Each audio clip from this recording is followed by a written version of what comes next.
Assalamu alaikum dear viewers. I hope you all are doing well. So let's start our today's topic, that is non-Mendelian genetics or beyond Mendelian genetics. तो इसके learning objectives देख लेते हैं. सबसे पहले that is incomplete dominance, codominance, multiple alleles, polygenic trait, sex linked trait, pleiotropy and epistasis. इनको discuss करने से पहले हम मेंडल्स के लॉज डिस्कस कर लेते हैं, that is law of segregation and law of independent assortment. So what is law of segregation? Law of segregation states that the two coexisting alleles for each trait in an individual segregate from each other at meiosis so that each gamete receives only one of two alleles. क्या मतलब है इसका कि meiosis में जो अलील का pair है, अलील दोनों सेग्रीगेट करेंगे और हर एक गैमीट में एक अलील जाएगा. जब रैंडम फर्टिलाइजेशन होगी गैमीट्स की, ये अलील यूनाइट करेंगे और जाइगोट बनेगा. Second law, that is law of independent assortment. Mendel ने मोनोहाइब्रिड क्रॉस करवाने के बाद डाई हाइब्रिड क्रॉस करवाया, जिसमें उसने दो कैरेक्टर्स को डिस्कस किया. As you can see on the screen, true breeding round and yellow seeds crossed with true breeding wrinkled and green seeds. जब उसने इन दोनों का क्रॉस करवाया तो उसको F1 जनरेशन में तमाम सीड्स राउंड और येलो मिले. जब उसने F1 जनरेशन की सीड्स को सेल्फ फर्टिलाइज करवाया तो उसको दो पेरेंटल कॉम्बिनेशन तो मिले ही, जो थे round yellow and wrinkled green. In addition उसको दो न्यू फिनोटिपिक कॉम्बिनेशन भी मिले, जो थे round green and wrinkled yellow. उसने क्या कंक्लूड किया कि जो सीड शेप और कलर के लिए अलील्स हैं वो पेरेंटल कॉम्बिनेशन में रहने के लिए बाउंड नहीं है. मतलब कि जो राउंड सीड है वो येलो भी हो सकता है और ग्रीन भी, और जो रिंकल्ड सीड है वो भी ग्रीन भी हो सकता है और येलो भी. ये थे मेंडल्स के लॉ. अब हम अपना वो टॉपिक स्टार्ट करते हैं जो आज हमने डिस्कस करना है, that is non Mendelian traits. Mendel's law does not explain inheritance of all characters. Mendel's के लॉज ने तमाम कैरेक्टर्स की इनहेरिटेंस को एक्सप्लेन नहीं किया, like human height, 4 o'clock flower and speckled chicken. These are all non-Mendelian traits. So ऐसे trades जिन पर Mendel's के लॉ एप्लीकेबल नहीं है उनको हम कहेंगे non Mendelian traits. Actually they are rule breakers. यहाँ पर कुछ एग्जांपल्स हैं: codominance, incomplete dominance, pleiotropy, epistasis etcetera. इनको हम थोरली डिस्कस करेंगे नेक्स्ट स्लाइड्स में. सबसे पहले है बियॉन्ड मेंडेलियन जेनेटिक्स. इसको फर्स्ट ऑफ ऑल इसको एक साइंटिस्ट था कार्ल कोरन्स, उसने बियॉन्ड मेंडेलियन जेनेटिक्स को ऑब्जर्व किया सबसे पहले. जो मेंडेलियन जेनेटिक्स है उसकी बेसिस है कंप्लीट डोमिनेंस.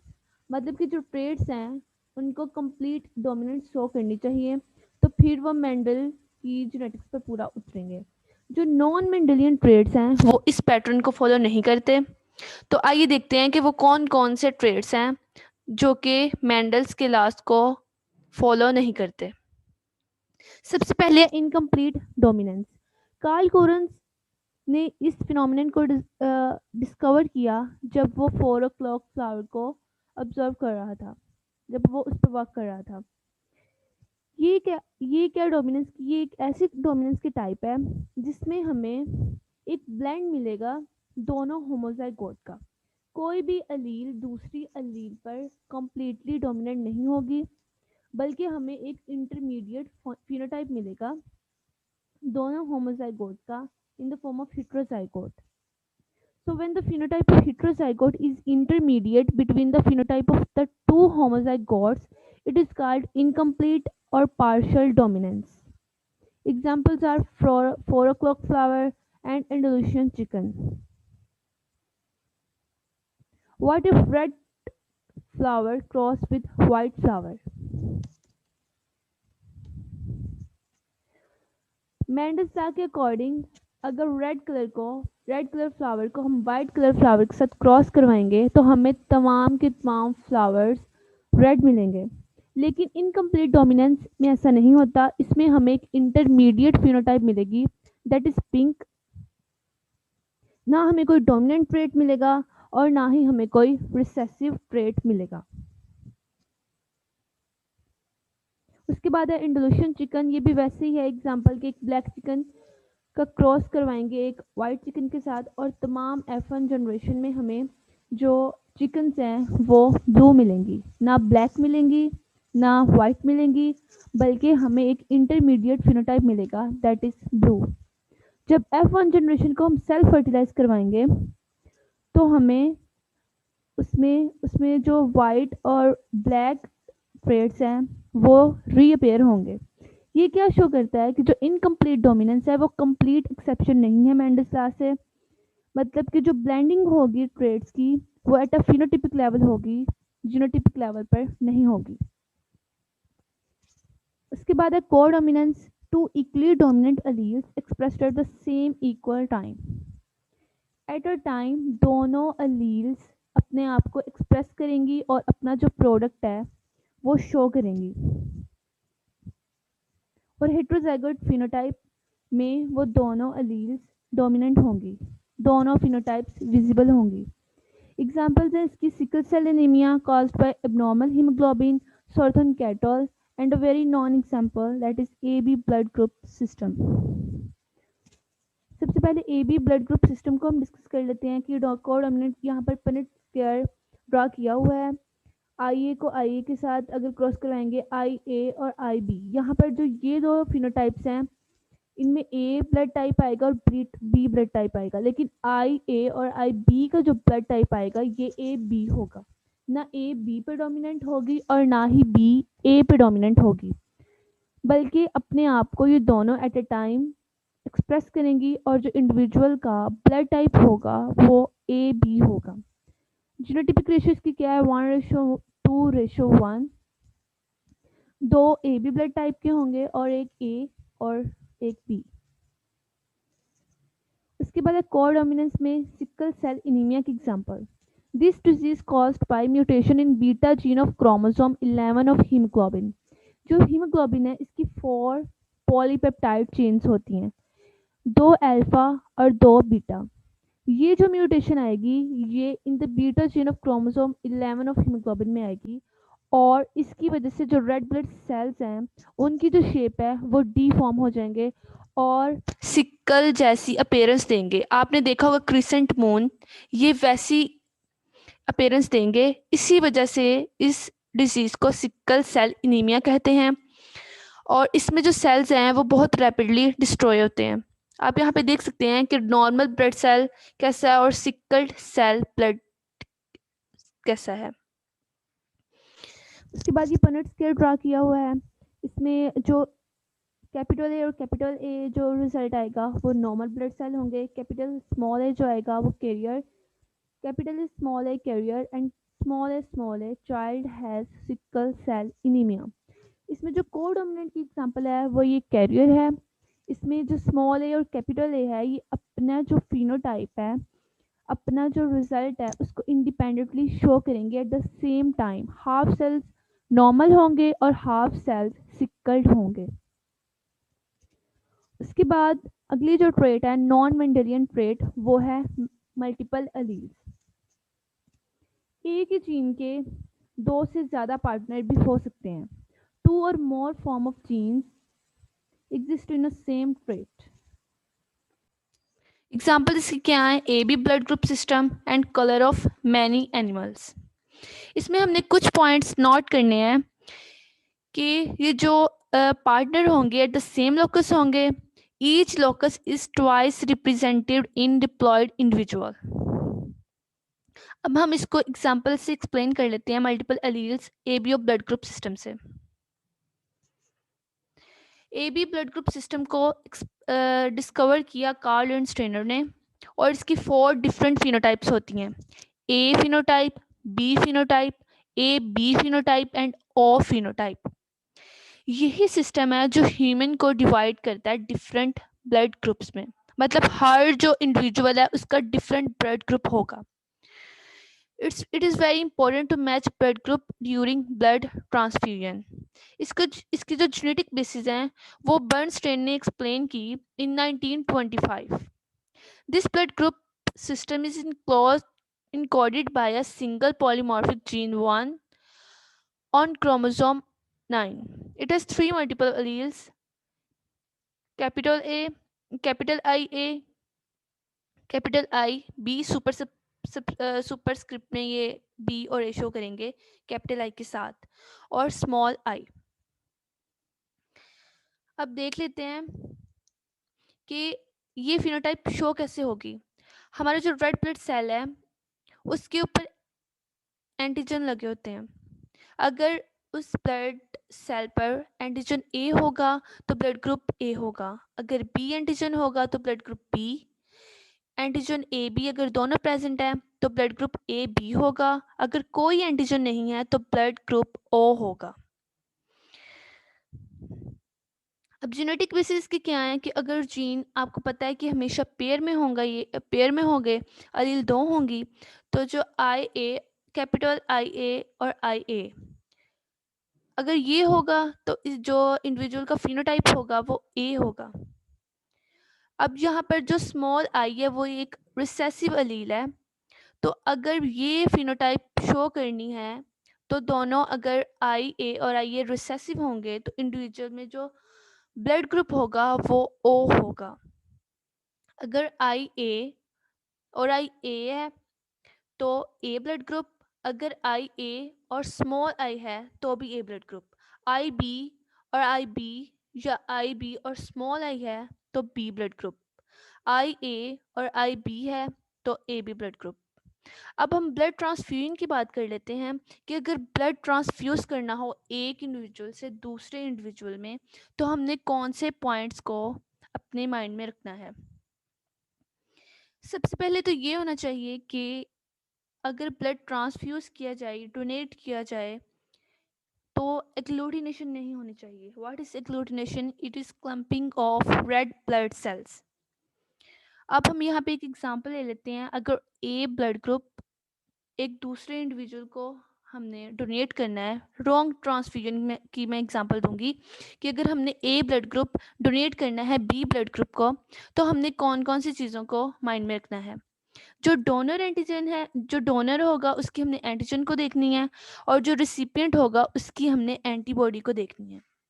अब A blood group individual B blood group individual को जब ब्लड डोनेट करेगा तो ए का हमने देखना है एंटीजन जो कि डोनर है, उसमें कौन सा एंटीजन होगा ए, और जो बी ब्लड ग्रुप है उसकी हमने देखनी है एंटीबॉडी, तो इसमें कौन सी एंटीबॉडी होगी ए।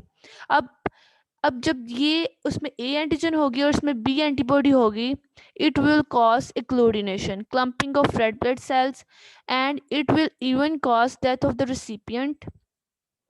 सो हमने इन चीज़ों को माइंड में रखना है कि अगर ब्लड ग्रुप डोनेट किया जाए तो ब्लड ग्रुप मैच करने चाहिए। अब जो ब्लड ग्रुप ओ है ये यूनिवर्सल डोनर है, और जो ब्लड ग्रुप ए बी है ये यूनिवर्सल एक्सेप्टर है। Blood group O universal donor क्यों है? ये इसलिए यूनिवर्सल डोनर है क्योंकि इस पर कोई एंटीजन नहीं होती, ना ए ना बी। जो universal acceptor that is A B, ये क्यों है? क्योंकि इसमें कोई एंटीबॉडी नहीं होती। उसके बाद हम अगला ट्रेट देखते हैं, that is polygenic trait. Two or more genes that are involved in the expression of a single trait is called polygenic trait, and these genes are called polygenes, and the mechanism by which these traits passed to the next generation is called polygenic inheritance. Group of genes work together to influence a trait. Group of genes, अब एक group में work करेंगी jeans और एक single trait को control करेंगी। For example human skin colour. Human skin colour एक continuously varying trait है।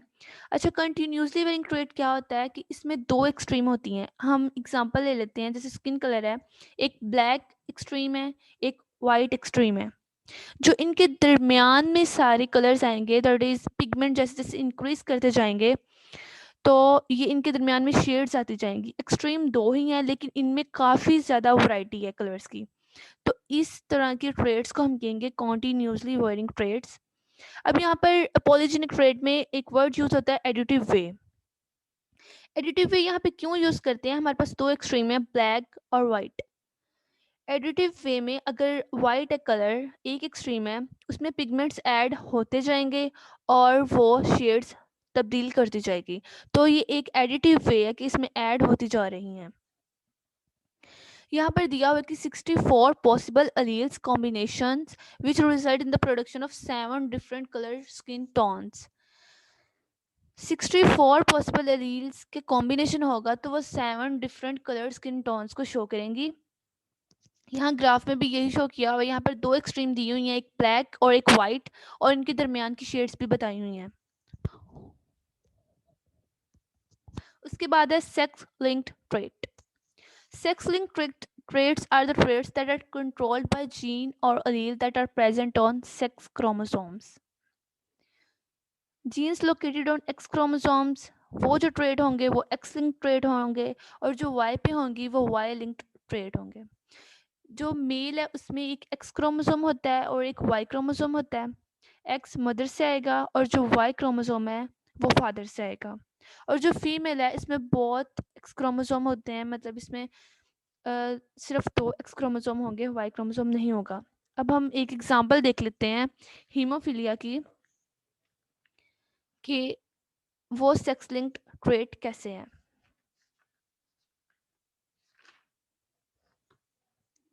हीमोफीलिया एक सेक्स लिंक्ड रिसेसिव ट्रेट है।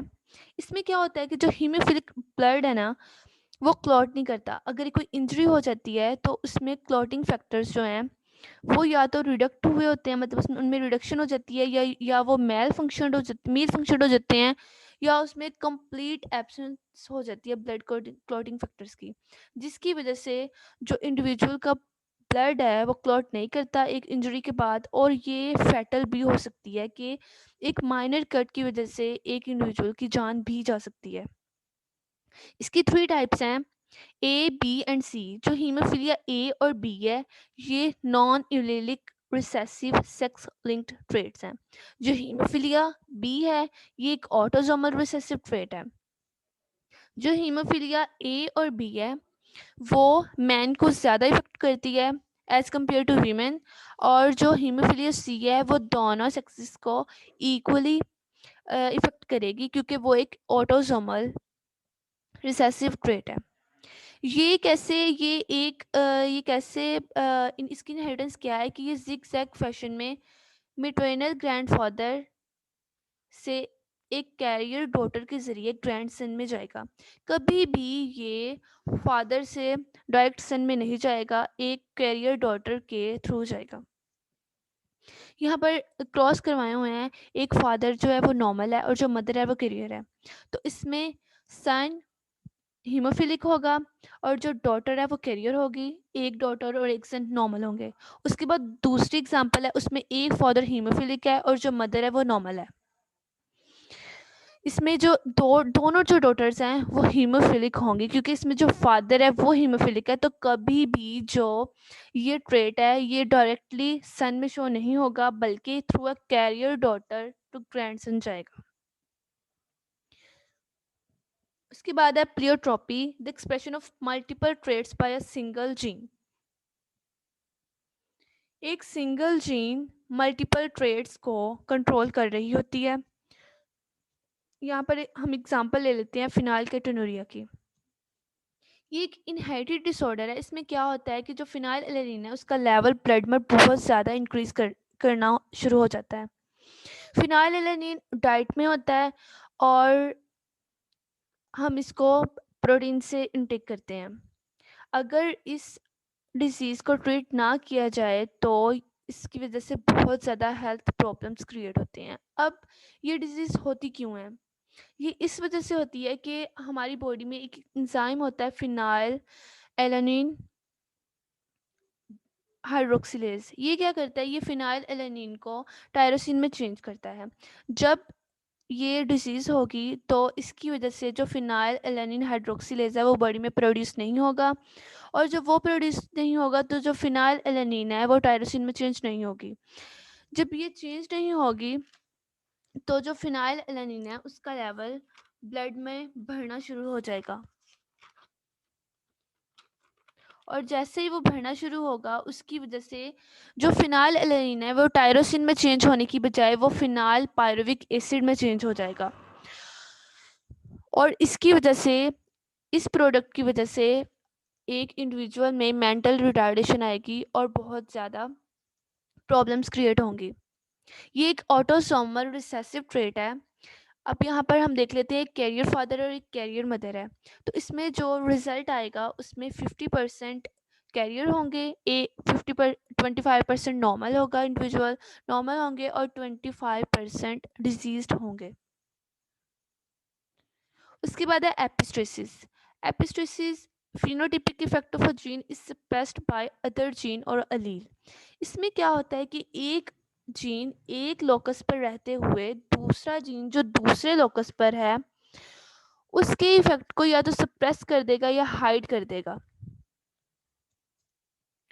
और वो जीन जो दूसरे जीन के इफेक्ट को हाइड करेगी उसको हम कहेंगे एपिस्टेटिक। एग्जाम्पल इसमें क्या है, इसमें एग्जाम्पल्स है पिगमेंटेशन इन माइस और बॉम्बे फिनोटाइप। हम बॉम्बे फिनोटाइप को थोड़ा देर डिस्कस कर लेते हैं कि ये एक रेयर ब्लड टाइप डिजीज़ है। फर्स्ट टाइम इसको डिस्कवर किया डॉक्टर H.M. भेंडे ने इन 1952 में, और ये बॉम्बे में उसने डिस्कवर किया। ये इंडियन सब कॉन्टिनेंट रीजन में बहुत ज़्यादा होती है, जिसमें इंडिया आ जाता है, बांग्लादेश आ जाता है, पाकिस्तान आ जाता है, और मिडल ईस्ट की कंट्रीज़ जैसे कि ईरान। इसमें क्या होता है, इसकी हम देख लेते हैं कि किस वजह से डिजीज़ होगी। जो हमारे एक इंडिविजुअल में जो ब्लड ग्रुप है जिसको हम कहेंगे एबीओ ब्लड ग्रुप, उसके एक्सप्रेशन को कंट्रोल करती है IA और IB जीन, लेकिन उन जीन के एक्सप्रेशन को कंट्रोल करेगी H जीन। एबीओ का जो लोकस है वो है 9 क्रोमोसोम पे, और जो H का लोकस है वो है 19 क्रोमोसोम पे। जो H जीन है वो चेंज करती है एक सब्सटेंस को एज सब्सटेंस में, एक प्रिकर्सर सब्सटेंस को ये एज सब्सटेंस में चेंज करती है, और ये एक एंजाइम प्रोड्यूस करता है जो इंसर्ट करता है शुगर को ग्लाइकोप्रोटीन पर, जो कि आरबीसीज की सरफेस पर प्रेजेंट होते हैं। तब ही जो एंटीजेंस हैं A और B वो उस शुगर पर अटैच हो सकेंगी। अगर ये जो जीन है ये रिसेसिव होगी, इसकी जो अलील है अगर वो रिसेसिव होगी, दैट इज़ स्मॉल ए, तो ये जो शुगर मॉलिक्यूल है उसको ग्लाइकोप्रोटीन की सरफेस पर इंसर्ट नहीं कर पाएगी, और जो एंटीजन A और B है अगर वो प्रेजेंट भी हैं फिर भी वो जो RBCs है उनकी सरफेस पर अटैच नहीं होंगे, और फिनोटिपिकली वो इंडिविजुअल हमें ओ ब्लड टाइप लगेंगे लेकिन वो नहीं होंगे। लेकिन जीनोटिपिकली वो ओ ब्लड टाइप नहीं होंगे क्योंकि उनमें A और B एंटीजन दोनों प्रेजेंट हैं, लेकिन क्यों वो नहीं शो कर रहे वो उनको, क्योंकि उनमें जो एच अलील है वो रिसेसिव है, और वो जो आरबीसीज की सरफेस पर ग्लाइकोप्रोटीन है उसके साथ शुगर को अटैच नहीं कर सके, जिसकी वजह से A और B एंटीजन है वो अटैच नहीं हुए। तो हम अपने जो सारा लेक्चर है उसको समराइज़ कर लेते हैं कि आज जो हमने लेक्चर दिया है उसमें हमने क्या क्या पढ़ा है। जो मेंडल्स लॉ है वो तमाम करेक्टर्स की इनहेरिटेंस को एक्सप्लेन नहीं करते, और वो करेक्टर्स या ट्रेड्स जिन पर मेंडल्स लॉ एप्लीकेबल नहीं हैं उनको हम कहेंगे नॉन मेंडेलियन जेनेटिक्स। सबसे पहले जो कार्ल कोरन्स था उसने इन जेनेटिक्स को ऑब्जर्व किया। इनकम्प्लीट डोमिनेंस क्या होती है, no any allele is completely dominant over the other allele. एक अलील दूसरे अलील पर डोमिनेंट नहीं होगी बल्कि इसमें हमें एक ब्लेंड मिलेगा। कोडोमिनेंस में क्या होगा कि जो डोमिनेंट अलील्स हैं वो एट अ टाइम दोनों शो होंगी और अपने प्रोडक्ट को शो करेंगी और दोनों डोमिनेंट होगी। मल्टीपल अलील्स में क्या होगा कि दो एक जीन की ज़्यादा पार्टनर्स होंगे और वो एक सेम ट्रेट को कंट्रोल करेंगे। पॉलीजेनिक ट्रेट में क्या होगा कि एक सिंगल ट्रेट को दो से ज़्यादा अलील्स जीन्स कंट्रोल करेंगी। उसके बाद है सेक्स लिंक्ड ट्रेट। इसमें क्या होगा कि जीन और एलील जो सेक्स क्रोमोसोम पर प्रेजेंट होते हैं वो उस ट्रेट को कंट्रोल करेंगे। और प्लियोट्रोपी, एक ही जीन मल्टीपल ट्रेट्स को कंट्रोल करेगी। The last one, that is epistasis. Phenotypic effect of a gene is suppressed by other gene. एक जीन एक लोकस पर रहते हुए दूसरा जीन जो दूसरे लोकस पर है उसके इफेक्ट को या तो सप्रेस कर देगी या हाइड कर देगी. So that is all for today's lecture. If you like this video, please like, share and subscribe. Thank you.